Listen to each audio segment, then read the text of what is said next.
In this video, I'm going to talk to you about how we can give children language to repair a relationship that's been damaged. Here at Billanook, we have restorative chats with our children when something has happened in the playground or in the classroom that has made one or both parties feel upset. We have a little card that we refer to. The kids know a fairly scripted thing that we go through that talks to the children about how they feel after the incident has happened, how they think the other person might feel, and we make sure that we give both sides plenty of opportunity to tell the person involved in the situation and someone like myself mediating that conversation what they think happened or what motivated their action, and give them some time at the end to repair that.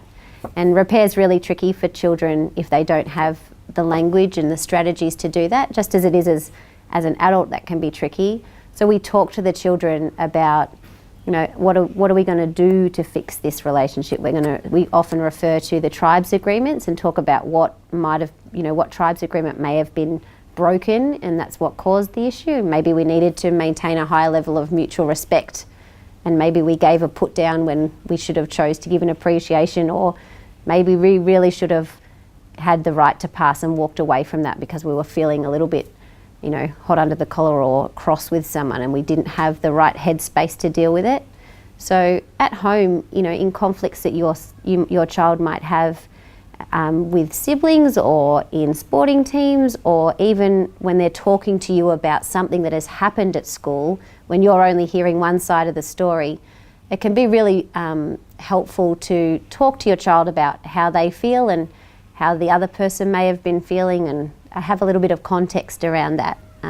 Did the person do that because they'd had a hard day, and did they apologise for that?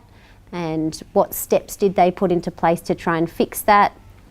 And that will give them some context to the thing and to the incident, and help them to